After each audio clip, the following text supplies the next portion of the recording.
Assalamualaikum warahmatullahi wabarakatuh. Waalaikumsalam warahmatullahi wabarakatuh. Oke, ya kita sampai ke pengaruh paham-paham atau pengaruh aliran-aliran yang ada di dalam filsafat Yunani, mulai dari pra-Sokrates ya, sebelum periode Sokrates. Ya, tadi disebut ada filsuf alam dan macam-macam tadi ya, sampai ke Neoplatonisme. Jadi memang kalau kita bicara tentang filsafat Islam itu, maka memang tidak bisa dinafikan ada pengaruh dari filsafat Yunani. Cuma nanti apakah pengaruh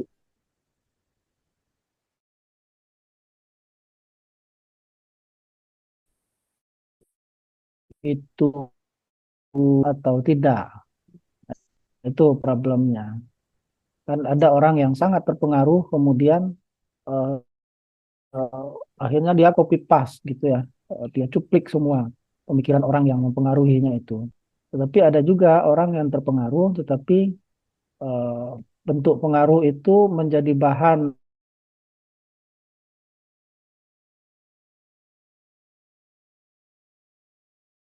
Memang ada pengaruh Yunani, pengaruh dari aliran-aliran dalam filsafat Yunani, tetapi yang otentik di dalam filsafat Islam itu juga ada. Nah, tadi udah disinggung oleh Mas Rozikin sedikit ya. Kita kembali ke Majid Fahri ini. Masih di bagian-bagian awal ini sebenarnya.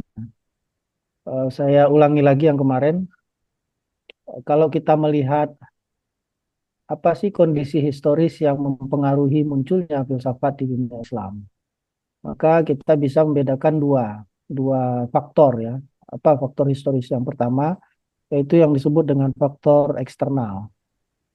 Yang kedua, faktor internal. Nah, kita di sesi ini masih faktor eksternal ini.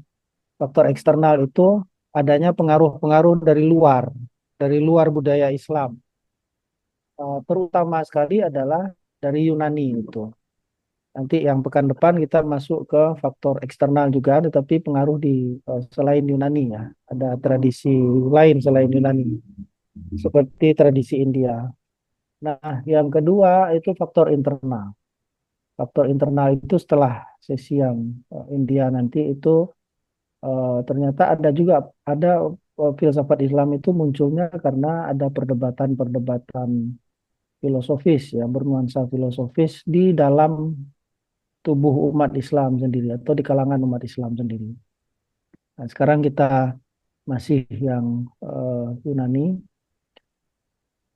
Kalau kita lihat eh, apa lintasan historisnya ya, kalau kita lihat alurnya sama dengan yang 2 pekan yang lalu. Pertama kita harus paling tidak ngerti tahu periodenya saja ya. 6 sebelum Masehi sampai 4 sebelum Masehi itu periode yang disebut sebagai eh, filsafat Yunani yang paling awal, the early Greek philosophy. Di sini dia muncul para filsuf alam itu ya. Kemudian periode Plato, Socrates, Plato dan Aristoteles itu. Di sini juga pada abad-abad ini juga menjadi acuan historis peradaban Barat yang bercorak rasional katanya ya. Kemudian abad 3 sebelum Masehi sampai abad 3 Masehi ini Hellenism. Hellenisme, perkembangan filsafat atau peradaban Yunani keluar wilayah Yunani. Lalu yang abad 3 sampai 7 Masehi kita sebut sebagai masa klasik akhir ya. Late masa klasik ya. Perkembangan di kantong-kantong Hellenisme. Di sini Neoplatonisme tadi itu. Lalu abad 7 sampai 8 Masehi barulah terjadi penaklukan orang-orang Arab. Muncul gerakan terjemahan yang kita bahas di sesi yang sebelumnya. Nah, filsafat Islam baru muncul abad 9 kira-kira. Sampai awal ya pertumbuhan awalnya itu pada abad 9 sampai 12. Jadi usianya masih dibandingkan dengan filsafat Yunani ya masih muda ya. Dan jaraknya dengan filsafat Yunani awal ini juga berabad-abad ternyata. Ada sekitar 15 abad ini kan. Dari 6 sebelum Masehi sampai 9 Masehi. Ya, 16 abad. Nah, dari mana kita tahu bahwasanya pemikiran filsafat Islam itu memang ada pengaruh Yunani? Kalau kita baca misalnya buku Syahrostani ya, Al-Milal wan Nihal itu, kemudian kalau kita baca juga Tajarub Al-Umam karya Miskawai misalnya, kemudian karya Sijistani dan lain-lain, ya, itu kita akan menemukan Miskawai, Sijistani, Syahrostani tadi, dia memuat banyak informasi tentang nama-nama para filsuf Yunani awal yang waktu itu sudah dikenal di kalangan orang-orang Muslim, ya, orang-orang Islam. Siapa saja misalnya yang dia sebut itu, misalnya yang paling awal tentu saja Thales, ya. Thales ini dikenal sebagai filsuf pertama. Kemudian ada Anaxagoras, ya, ada Empedokles. Kalau teman-teman masih ingat dengan rumus Pitagoras, ya, A kuadrat B kuadrat C kuadrat itu, nah ini dia namanya Pitagoras.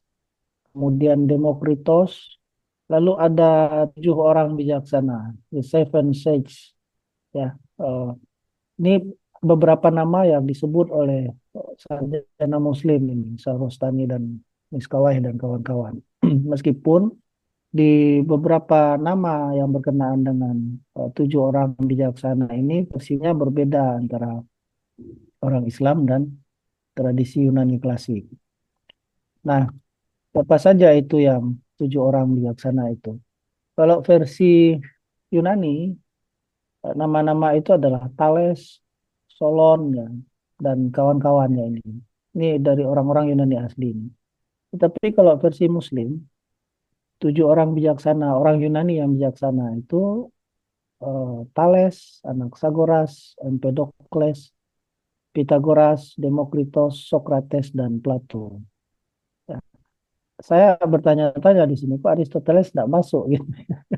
Aristoteles tidak masuk, tapi yang disebut adalah Socrates, Plato. Kalau kita baca buku-buku tentang pandangan orang-orang Muslim terhadap siapa saja orang-orang The Seven Sages itu ya, orang-orang yang bijaksana Yunani klasik itu ya, yang muncul nama-nama ini. Ada versi lain, ini quote-nya dari Majid Fahri. Tapi ada versi lain juga nanti dari Syed Hussein Nasr ya. Dan mari kita lihat beberapa nama. Kalau di dalam Majid Fahri itu, di bukunya Majid Fahri, dia menyorot 2 nama ini, Empedokles dan Pitagoras. Kalau Pitagoras saya yakin teman-teman sudah tidak asing ya, tetapi Empedokles ini eh, ya dia Prasokrates, tetapi jarang di apa ya, jarang diekspos mungkin di buku-buku standar tentang filsafat Yunani. Mengapa kok Empedokles ini dan Pitagoras ini dianggap bijaksana ya, menjadi acuan dalam filsafat Islam secara historis? Eh, Kalau menurut Fahri, ini versinya Majid Fahri ya, Empedokles ini seorang yang dikenal sebagai orang yang religius ya, religius dan sekaligus juga filosof. Jadi kebijaksanaannya itu, kebijaksanaan yang dipraktekkan oleh Empedokles ini tidak saja bercorak filosofis, tetapi juga bercorak religius. Fahri menyebutkan bahwasanya Empedokles ini dia memiliki kebijaksanaan yang terkait dengan kalau di Quran kita sering mendengar nama Luqman ya, Luqman, qala Luqmanu libnihi itu Luqman Al-Hakim. Di figur Luqman Al-Hakim ini disebutkan di dalam Al-Quran sebagai seorang yang bijaksana. Oke. Nah, Empedokles ini kata Fahri, dia mewarisi tradisi kebijaksanaan Luqman Al-Hakim itu. Jadi standar kebijaksanaan di kalangan filsuf Muslim itu bukan hanya rasional, tetapi juga religius. Kemudian yang kedua yang disebut oleh Fahri yaitu Pitagoras, yang kita kenal dengan rumus Pitagorean, rumus Pitagoras itu. Pitagoras ini juga seorang filsuf, Prasokrates ya. Dia dikenal sebagai matematikawan, tetapi yang penting adalah dia juga dikenal memiliki kebijaksanaan, hikmah. Konon, istilah filsafat yang kita kenal itu berasal dari kata filosofia ya. Itu yang pertama sekali menyebut adalah Pitagoras. Jadi kalau di akar katanya itu siapa yang menyebutkan pertama sekali? Konon katanya Pitagoras ini. Dia yang menciptakan istilah filosofia itu. Dan Pitagoras ini mengakui kita belajar filsafat itu bukan untuk menjadi orang yang bijaksana, tetapi hanya sebatas mencintai kebijaksanaan, kata dia. Nah, yang menarik adalah menurut Fahri, kalau Empedokles tadi dikaitkan dengan tradisi Islam tentang Luqman al-Hakim ya, yang disebutkan di dalam Al-Quran, lalu Pitagoras ini disebut sebagai sosok yang mewarisi kebijaksanaan dari Sulaiman, Solomon. Oke. Jadi ini apa ciri menariknya dari Islam itu selalu dikaitkan kepada kepada Quran, kepada tradisi nabi-nabi dan seterusnya. Jadi tidak hanya menerima begitu saja dari Yunani ya. Kemudian ada juga pengaruh Neo-Pythagoreanism. Neo-Pythagoreanisme ini aliran Pitagoras dalam bentuk baru ya. Kita menemukan itu dalam pandangan para filosof kelompok Ikhwanus Sofa itu misalnya. Ini dua nama penting kalau menurut Fahri. Mari kita melihat versi lain dari Nasr. Saya dosen Nasr. Nasr ini dia menulis buku judulnya eh, Islamic Philosophy from its Origin to the Present. Filsafat Islam dari awal mulanya sampai kondisinya sekarang. Dia menggaungkan satu istilah yang penting, itu prophetic philosophy, filsafat kenabian. Kata dia, filsafat Islam itu cirinya adalah prophetic philosophy, profet ya, profet kenabian. Atau kalau Musa Asy'ari bilang itu filsafat Islam itu sunnah Nabi dalam berpikir gitu. Kata kuncinya profet atau kenabian itu. Nah, menurut Nasr, tradisi filosofis yang bercorak kenabian itu sebenarnya berakar secara historis pada tradisi Yunani. Ini menariknya Nasr itu ya. Seolah-olah dia ingin mengatakan bahwa kalau Barat mengatakan rasionalitas itu secara historis berakar pada Yunani, maka Nasr menunjukkan hal yang berbeda ya. Rasional yang dimaksud Barat itu yang katanya mengakar pada Yunani itu punya dimensi profetiknya. Ada unsur kenabiannya di situ. Nah, dia menyebut tiga nama ini. Pertama Pitagoras, yang kedua Parmenides, yang ketiga Epimenides. Ini dua nama ini asing mungkin ya, Parmenides dan Epimenides. Apalagi yang ketiganya. Kalau Pitagoras ini sudah sudah masyhur lah kira-kira. Nah, menurut Nasr, Pitagoras ini selain dikenal sebagai filsuf, dia juga dikenal sebagai sosok yang punya visi kenabian, visi profetik tadi. Dia juga dikenal sebagai sosok yang mendirikan sebuah komunitas agama baru. Ada kelompoknya sendiri itu, mengajarkan tentang macam-macam ya, nanti kita lihat ajarannya.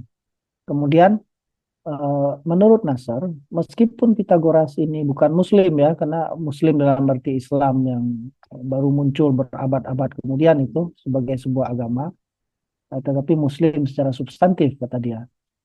Pitagoras ini juga dikenal sebagai penganut paham monoteisme, ya, yang kita kenal dalam Islam sebagai orang yang punya prinsip tauhid, muwahhid. Bahkan ada juga kalangan tertentu yang menyebut Pitagoras ini sebagai nabi. Mungkin bukan Rasul ya, tetapi Nabi. Bedanya kan kalau Rasul dia menerima wahyu dan disebarkan kepada masyarakat. Kalau Nabi kan biasanya untuk dirinya sendiri. Itu Pitagoras.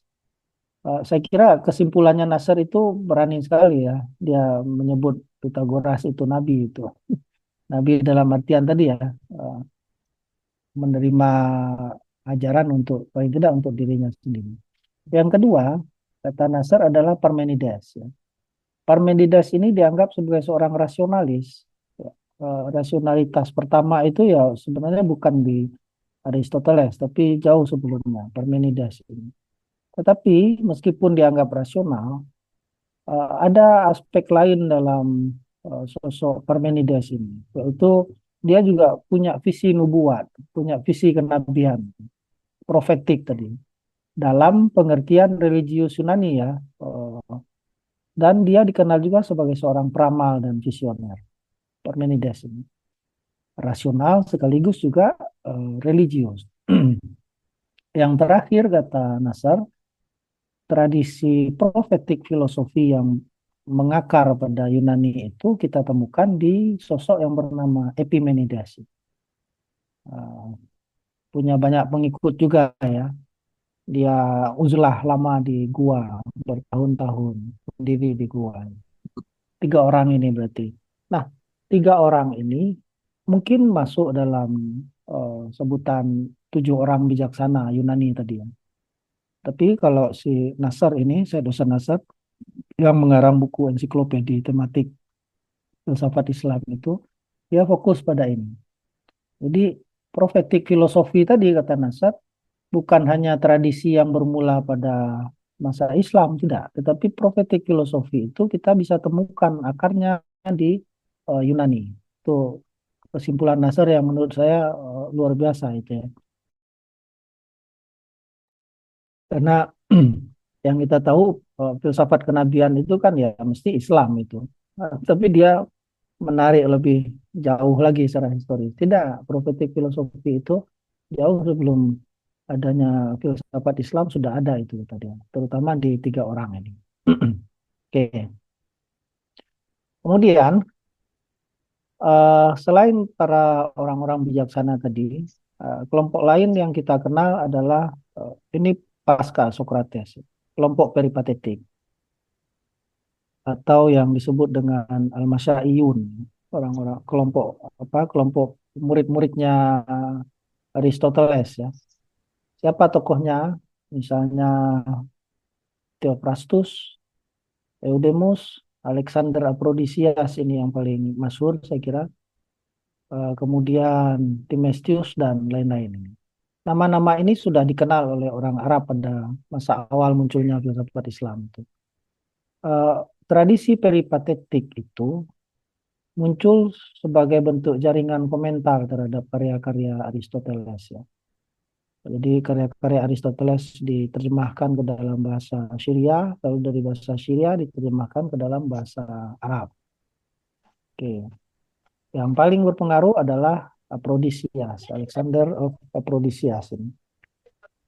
Dia menjelaskan satu topik yang sangat rumit ya tentang intelek atau yang kita kenal dengan rasio sekarang itu. Ini kelompok peripatetik. Kemudian, ini quote-nya dari Majid Fahri. Kemudian yang penting menurut saya adalah ternyata paham atau aliran filsafat Yunani yang ditransmisikan ke dunia Islam itu ternyata tidak tidak dalam satu bentuk aliran ya. Bukan hanya satu aliran, tetapi banyak aliran. Banyak aliran. Dan filsafat Yunani klasik itu juga sangat kaya dengan pandangan-pandangan filosofis ya.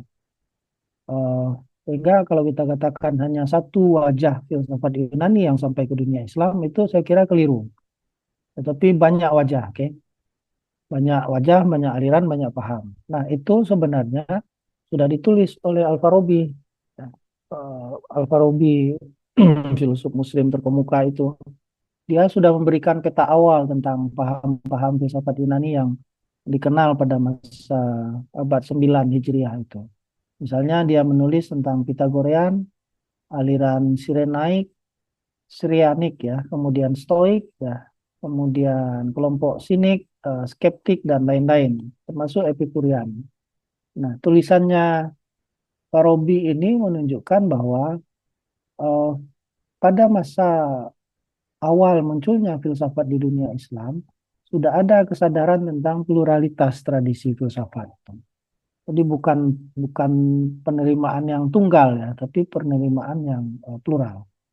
Mari kita lihat paham-paham apa saja itu ya, Sirianik, Stoik dan lain-lain itu. Yang pertama, namanya aliran Pythagoras. Siapa tokoh utamanya? Tokoh utamanya adalah Pythagoras tadi.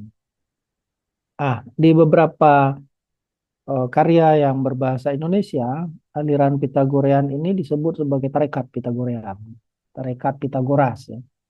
Eh, Tarekat itu kan ordo sufi sebenarnya ya, tetapi memang menunjukkan bahwa praktek kefilsafatan yang dilakukan di aliran Pythagoras ini, di sekolah Pythagoras tadi ya mirip-mirip dengan tarekat sekarang itu, Naksabandia, Syatariah ya, dan lain-lain itu. Apa gagasan pokoknya kelompok Pythagorean ini? Pertama, karena Pythagoras itu dikenal sebagai seorang yang ahli dalam matematika, kata dia realitas itu pada dasarnya bersifat matematis. Eh, Angka dipandang sebagai esensi dari segala sesuatu.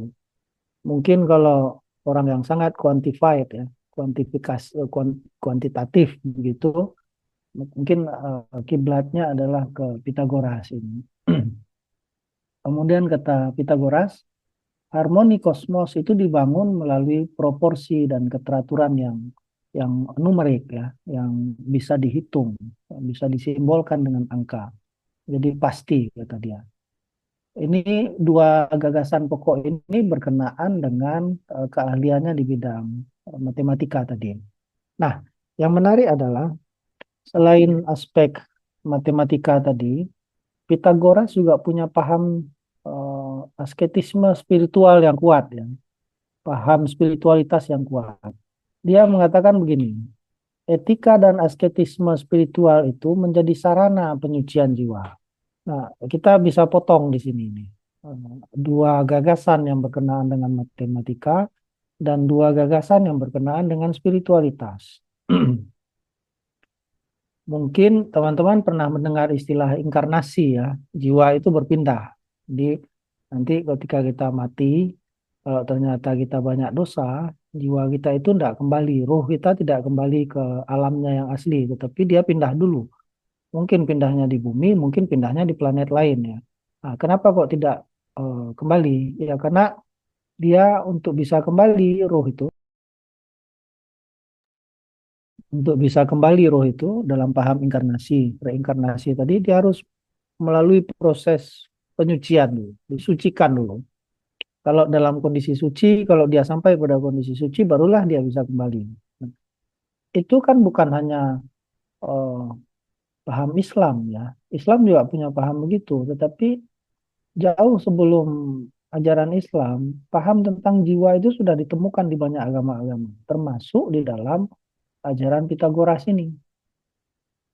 Jadi oleh karena itu, meskipun dia sangat sangat matematik ya, dalam artian Pitagoras ini sangat rasional begitu, tetapi ada dimensi lain yang dalam pemikirannya itu, yang seolah-olah bertentangan, yaitu aspek spiritualitas ini.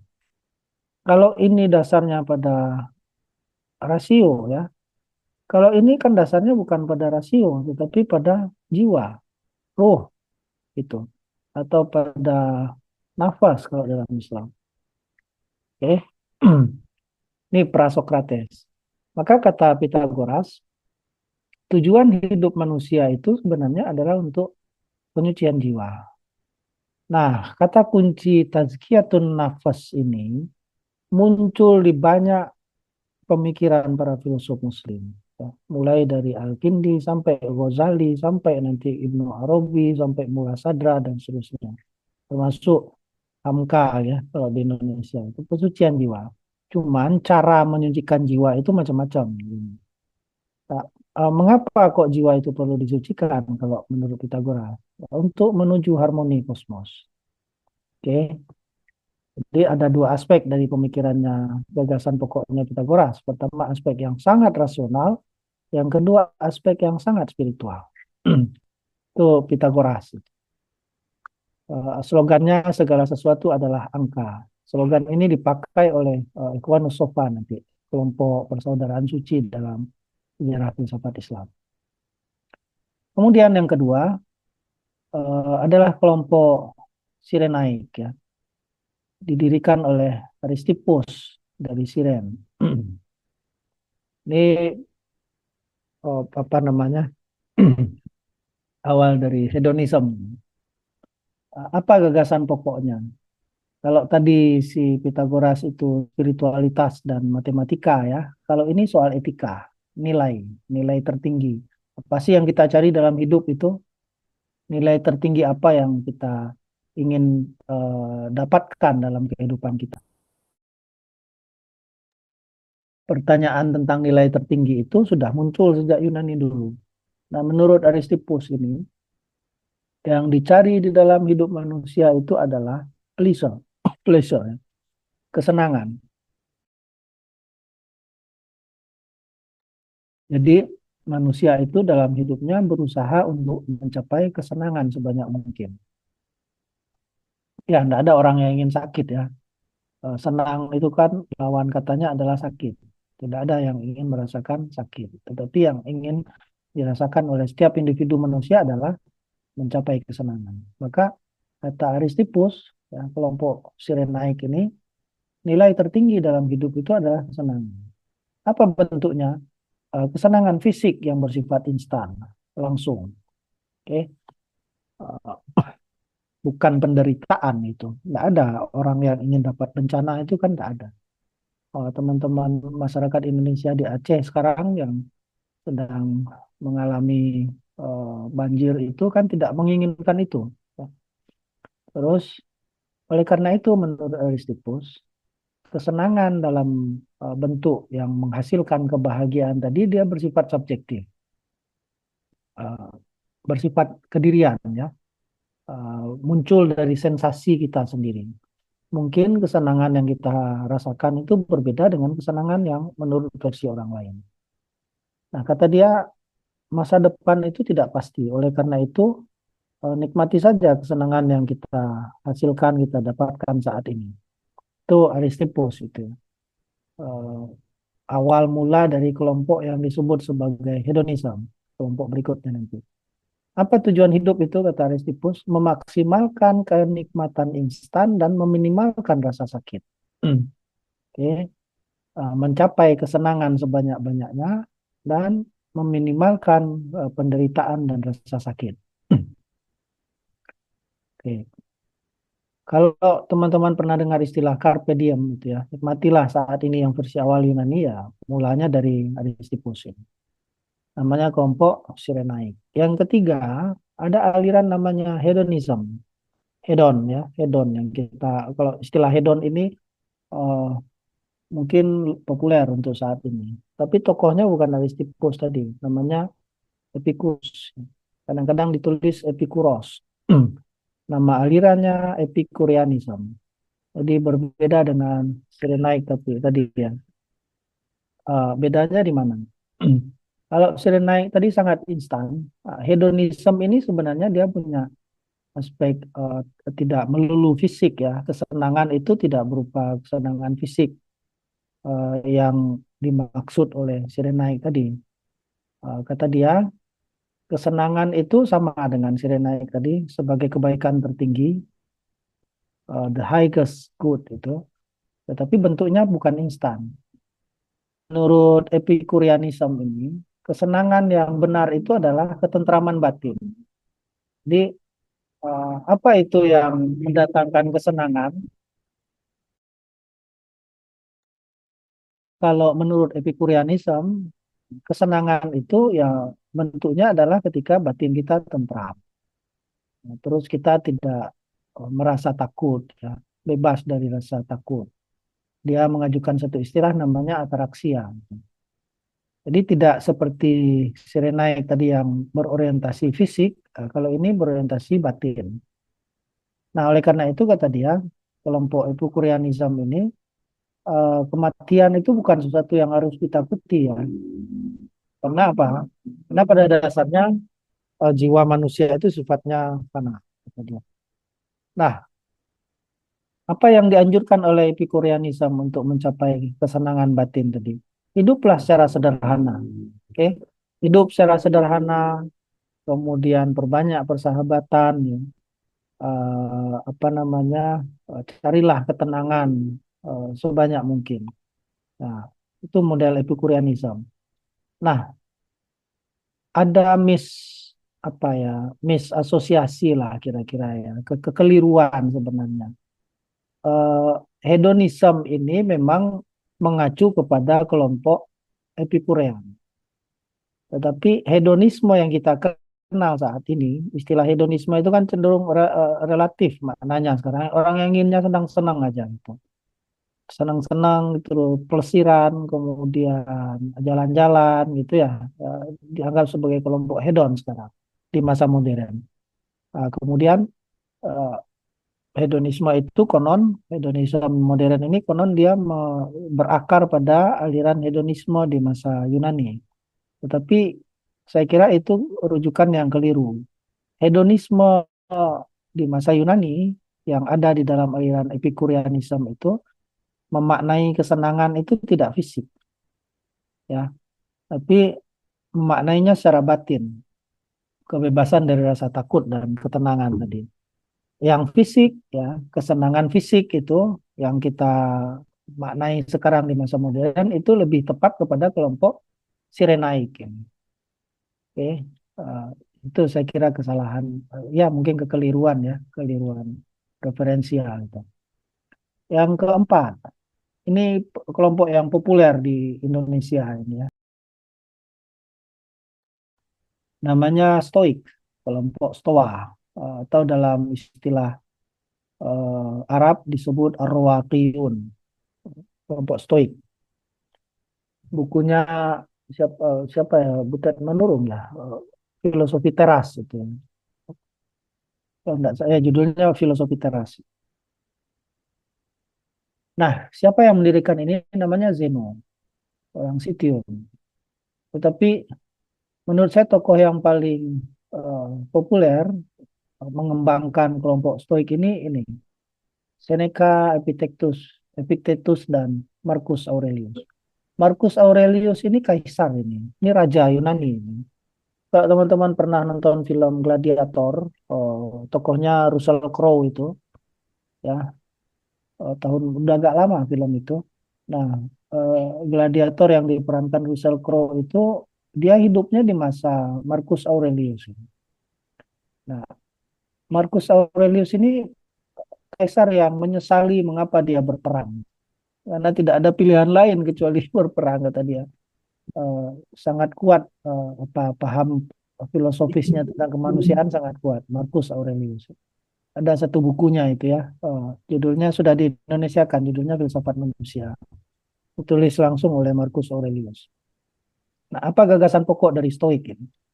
Hidup itu harus selaras dengan logos, ya. Saya kira ini agak sulit, tapi ya hukum rasional kosmos lah kira-kira. Nah, yang paling apa mudah kita pahami dari paham Stoik ini adalah yang ini nih, kendalikan apa yang bisa engkau kendalikan. Jadi ini mengajarkan ada kondisi-kondisi yang berada dalam kendali kita dan ada kondisi-kondisi yang berada di luar kendali kita. Itu harus dipilah betul-betul, kata Stoik. Karena orang stres itu pangkalnya dari ketidakmampuan memilah tadi. Ya, ada kondisi yang di luar kendali kita dan ada kondisi yang berada di dalam kendali kita. Nah, untuk kondisi-kondisi yang di luar kendali kita, munculnya bencana itu ya, kemudian hujan turun, kemudian nilainya jelek dan macam-macam, Anda tidak perlu pusing soal itu, kata Stoik, ya. Tidak perlu kita pusing, ya sudah kita terima saja itu. Karena itu di luar kendali kita. Tetapi kalau di dalam kendali kita, nah maka kita harus usahakan semaksimal mungkin, ya. Apa yang bisa kita lakukan kalau masih di dalam kendali kita. Nah, orang stres, orang tertekan, orang kehilangan visi hidup itu, kata Stoik ini, bermula dari ketidakmampuan membedakan mana yang berada di luar kendali dan mana yang berada di dalam kendali. Kalau kita terlalu ingin mengatur sesuatu yang berada di luar kendali kita, itu memunculkan stres, ya, kata Stoik itu. Itu yang paling tenar sekarang ya. Itu destruktif jadinya, eh, menghancurkan diri sendiri kalau kita terlalu apa obsesif terhadap hal-hal yang di luar kendali kita. Oke. Yang kelima, ada kelompok sinis namanya. Sinik, kelompok sinik ini didirikan oleh Antisthenes ini ya. Eh, Apa gagasan pokoknya? Kebebasan sejati diperoleh melalui penolakan terhadap norma sosial. Nah, jadi eh, mungkin ya paham eksistensialisme yang paling awal itu mengacu ke sini, kebebasan manusia yang sejati ya, di luar norma sosial. Jadi kita harus hidup eh, autentik ya, sesuai dengan kecenderungan diri kita. Jangan ter jangan terkooptasi atau jangan terdeterminasi oleh aturan-aturan sosial. Itu yang sinik itu. Bagaimana caranya supaya kita hidup secara autentik itu? Ya, hiduplah secara sederhana dan minimalis. Ya, nggak usah ikut mode, HP-nya nggak usah selalu sering-sering diganti gitu. Minimalis saja. Apa yang kita butuhkan saja ya, kebutuhan dasar itulah yang dipenuhi. Oke, kalau makan ya, yang penting terisi perutnya. Tidak usah makan dengan style yang tinggi, dihidangkan dan seterusnya. Itu tidak usah. Sederhana saja. Dan tidak usah banyak berpura-pura. Ya, eh, menurut saya ini paham yang kontekstual juga sekarang ya. Kita ini hidup di dunia yang penuh dengan kepura-puraan.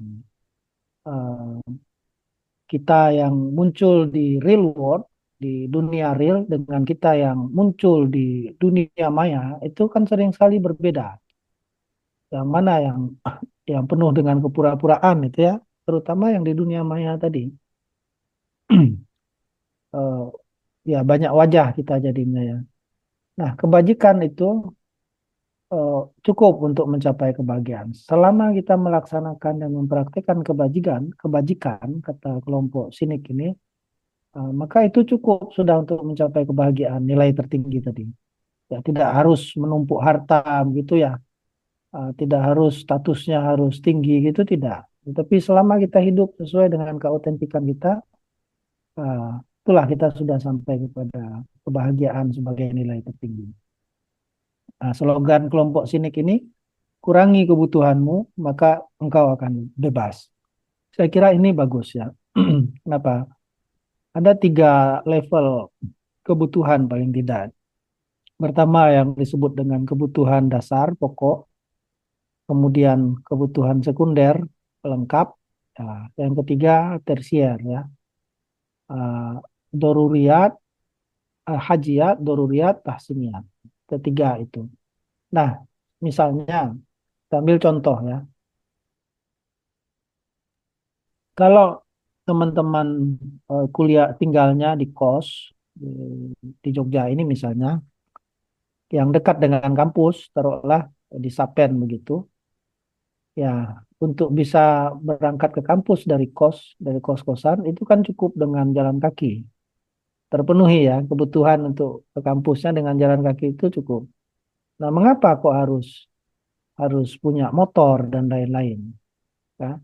Apakah kepemilikan kita untuk motor itu kita harus punya motor sebagai sarana penunjang kuliah itu sifatnya primer, sekunder atau tersier? Oke. Itu pembedaan begitu sangat ditekankan dalam kelompok sinik ini karena menurut mereka kebutuhan itu kadang-kadang lebih dipicu oleh hal-hal yang bersifat tersier, bukan hal-hal yang bersifat primer. Oke. Hal-hal yang bersifat tersier rata-rata ya. Kepemilikan HP, laptop dan lain-lain sekarang itu sebenarnya bukan bukan kalau untuk konteks sekarang loh ya, bukan semuanya berupa kebutuhan primer, tapi kadang-kadang lebih sering itu sekunder dan tersier. Maka menurut kelompok sinik ini perlu kita bedakan itu mana kebutuhan kita yang pokok, primer, mana yang sekunder, mana yang tersier. Nah, hidup sederhana itu maksudnya yang autentik itu adalah hidup dengan memenuhi kebutuhan-kebutuhan yang terutama yang primer saja. Oke. Terakhir namanya kelompok skeptik ya. Kelompok skeptik ini didirikan oleh Piro. Apa gagasan pokoknya? Kalau tadi soal etika, kalau ini agak ke arah epistemologi ya, teori pengetahuan. Menurut mereka, pengetahuan yang pasti itu tidak mungkin bisa dicapai. Jadi pengetahuan kita selalu berkenaan dengan hal-hal yang bersifat tidak pasti, tidak absolut ya. Semuanya adalah relatif, kata kelompok ini. Untuk menghindari kesalahan, kita harus menahan dulu penilaian. Karena tadi sifat dasar dari pengetahuan itu. Namanya prinsipnya epoche.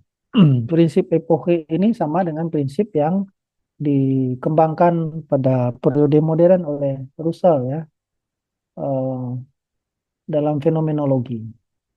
Ditunda dulu, jangan memberikan klaim terlalu cepat ya.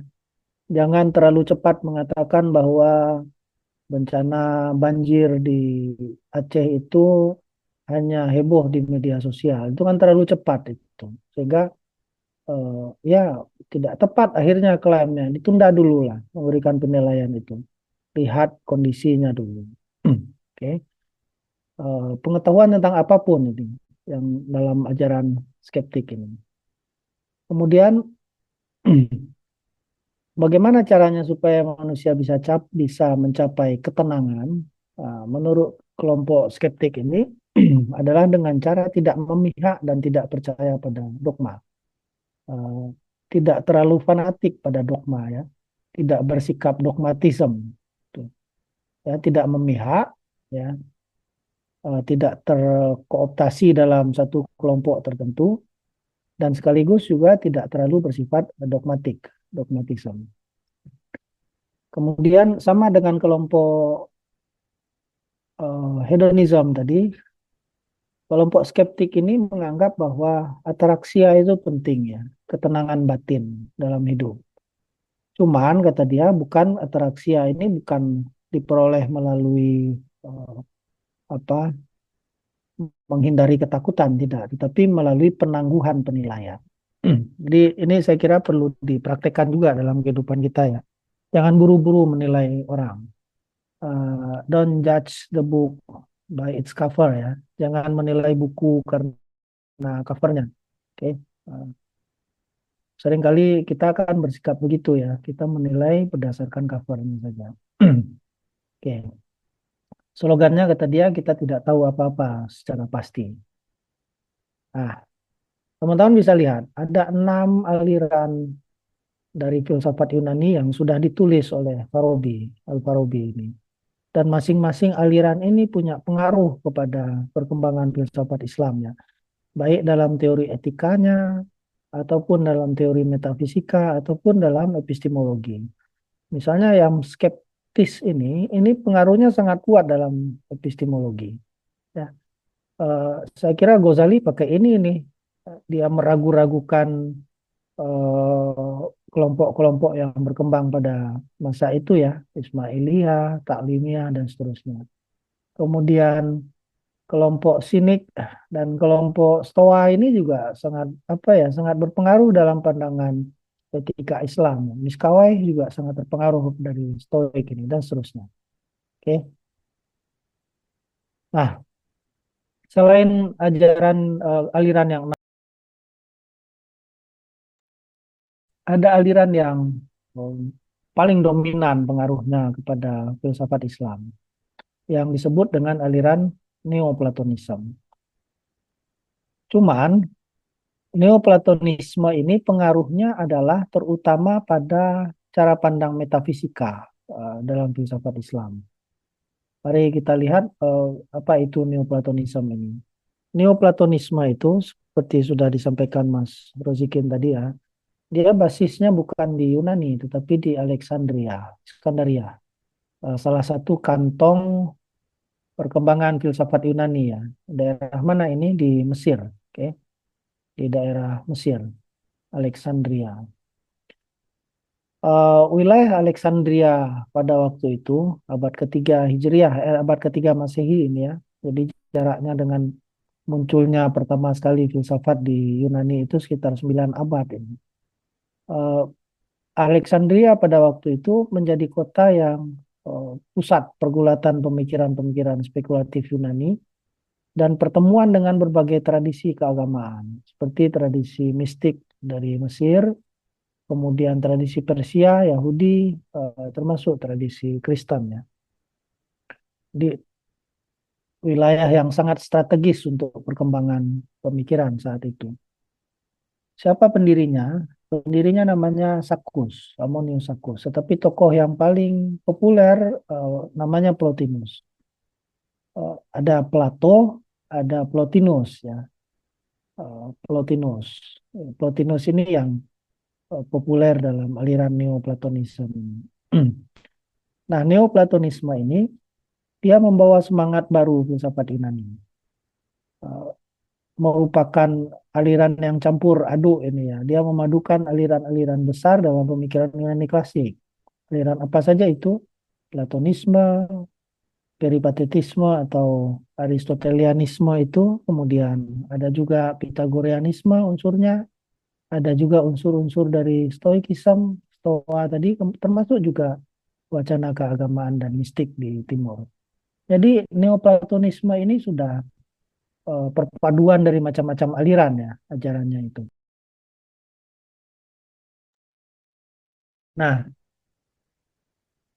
bagaimana pengaruh Neoplatonisme ini ke filsafat Islam? Nah, di bagian bukunya Majid Fahri itu hampir sekitar 10 halaman dia menjelaskan itu ya, pengaruh ini, pengaruh Neoplatonisme ini. Tetapi acuannya terutama kepada dua karya dari kelompok Neoplatonisme ini. Eh, Karya pertama judulnya Theologia Aristotelis. Ini karya pertama. Yang kedua, ada karya dalam bahasa Latin, judulnya Liber de Causis. Diterjemahkan ke dalam bahasa Arab, Fi Al-Khair Al-Mahab. Ya. Kebaikan yang otentik, kebaikan yang murni. Itu. Yang bukan instrumental, tapi kebaikan tertinggi. Nah, konon katanya, dalam versi terjemahan ini ya, ini kekeliruan referensial juga. Konon katanya dua karya ini adalah karya Aristoteles, tapi sebenarnya bukan. Di rujukan-rujukan pertama dulu, ketika diterjemahkan ke dalam bahasa Arab, dua karya ini dianggap sebagai karya Aristoteles. Tetapi sebenarnya bukan karya Aristoteles, ini adalah karya dari Neoplatonisme, kelompok Neoplatonisme. Dan sebagaimana saya sebutkan tadi, ajaran Neoplatonisme ini ajaran yang campur aduk ya, ada unsur-unsur macam-macam di situ. Sehingga kemudian nuansa platoniknya sangat kental gitu. Daripada nuansa atau daripada warna Aristoteles. Artinya arah kepada idenya itu, alam idenya lebih kuat daripada arah kepada alam empiriknya. Oke. Eh, apa saja ajaran-ajaran dari Neoplatonisme yang ada di dalam dua karya tersebut yang berpengaruh kuat kepada pemikiran filsafat Islam? Ada beberapa konsep ya, yang semuanya ini mengacu kepada Neoplatonisme tadi.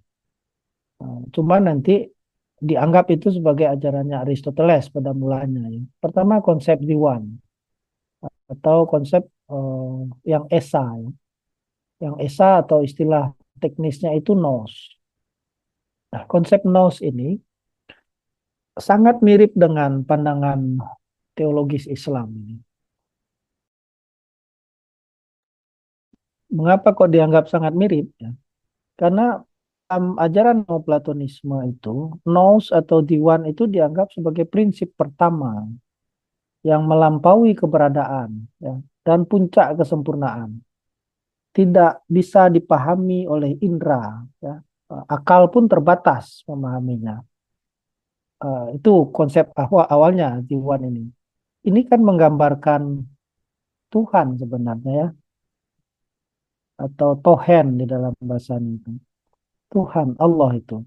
Ya, kemudian konsep Jiwan ini dipakai oleh para filosof Muslim ya, sebagai fondasi pandangan metafisik mereka.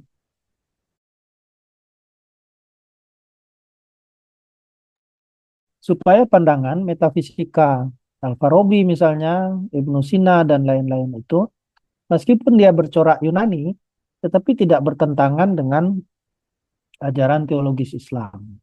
Dari situ muncullah konsep tanzih ya, mukhalafatul lil hawadisi dan seterusnya, bahwasanya Tuhan itu tidak menyerupai makhluk.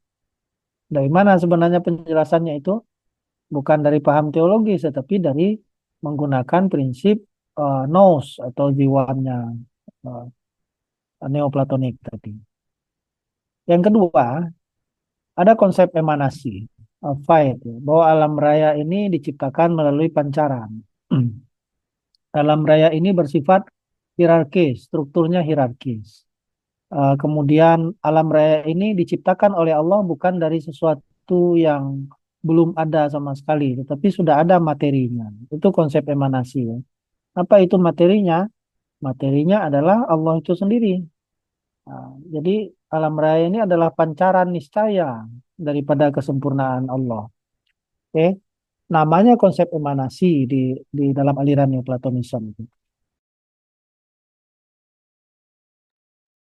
Lalu konsep ini digunakan oleh para filosof Muslim, ya, persis untuk menjelaskan bagaimana alam raya ini tercipta. Mengapa kok harus menggunakan konsep emanasinya apa namanya Neoplatonik ini? Karena kalau hanya menjelaskan secara teologi saja untuk orang-orang sesama Muslim itu mungkin bisa diterima ya. Tetapi pada masa filsafat Islam itu muncul, diskusi yang terjadi itu kan bukan hanya di kalangan orang Muslim, tapi di kalangan orang yang beragama berbeda, punya akidah yang berbeda. Sehingga tidak cukup kalau hanya menjelaskan dengan logika Muslim saja ya, maka digunakanlah konsep-konsep yang diimpor dari Alexandria tadi, seperti konsep emanasi ini. Yang ketiga, ada konsep hierarki kosmik ya. Eh, Alam itu berjenjang. Yang paling tinggi adalah lalu di bawahnya ada intelek, rasio. Lalu ada jiwa, ada alam, lalu ada benda-benda material. Nah, ini berjenjang ini. Kelas tertingginya jiwa dan paling bawah itu meter, materi. Nah, ini menggambarkan struktur ontologis dan kerangka dasar metafisika Islam yang paling awal. Oke.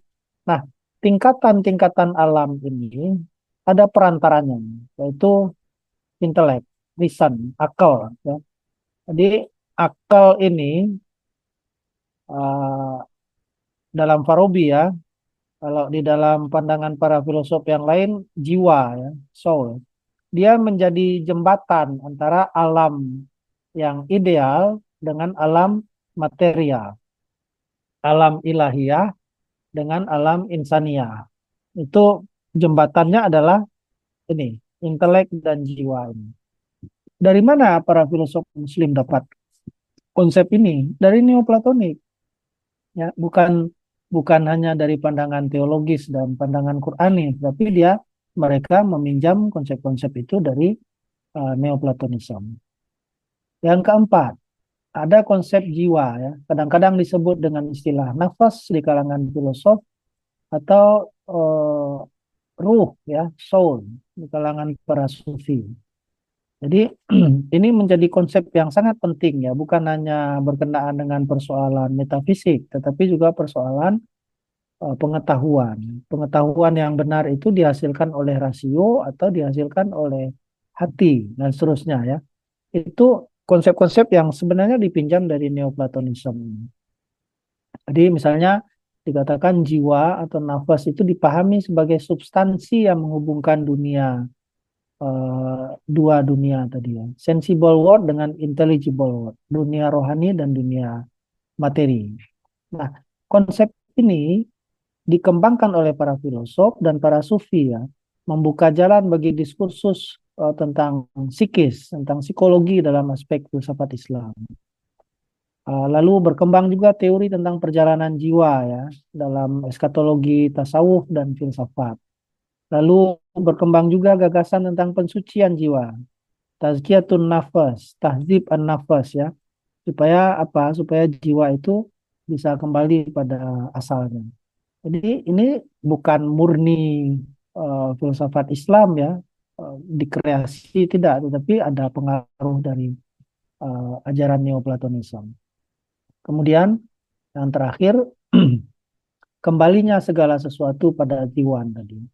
Kan sangat mirip dengan ajaran teologis Islam ya. Inna lillahi wa inna ilaihi roji'un. Jadi segala sesuatu itu akan kembali kepada Diwan. Dari situ muncul konsep tentang ma'at, tentang return ya. Kita akan kembali kepada penguasa jiwa. Baik secara filosofis konsep itu maupun secara teologis dan sufistik. Lalu ada teori fana dan bako dalam tasawuf Ibnu Arabi ya. Gagasan tentang perjalanan spiritual atau gagasan tentang bahwa cahaya itu kembali kepada sumbernya, berasal dan akan kembali kepada sumbernya. Nah, semua ini saya kira adalah konsep-konsep dari Neoplatonisme yang diadopsi oleh para filosof Muslim untuk menjelaskan gagasan-gagasan teologis Islam secara rasional. Itu dia apa namanya praktek penggunaan filsafat Yunani di kalangan para filosof Muslim klasik. Oke, slide transendensi ini sama ya, tanzih tadi. Nah, slide terakhir saya kira apa yang paling kental dalam pengaruh paham-paham atau aliran-aliran pre-Sokratik sampai Neoplatonis tadi kepada filsafat Islam. Ada dua kata kunci. Pertama adalah adopsi, yang kedua adalah adaptasi. Ya, para filosof Muslim bukan sekedar mengadopsi konsep-konsep pemikiran filosofis tersebut, tetapi mereka juga melakukan proses adaptasi. Ya. Proses adaptasi itu dilakukan dengan apa?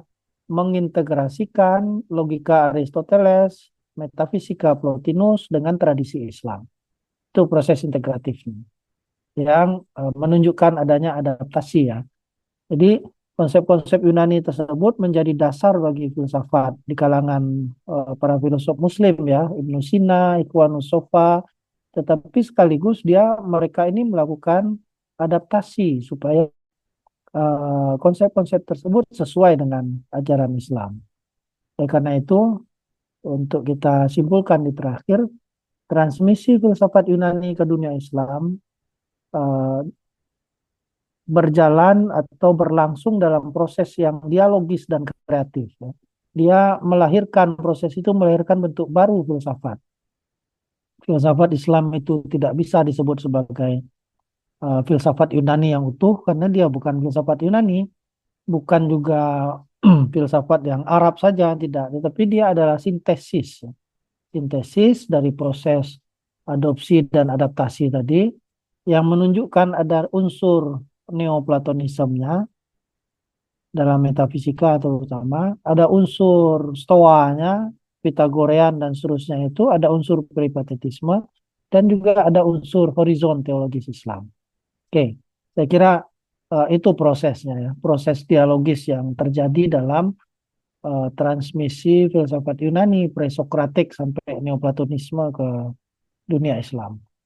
Saya kira itu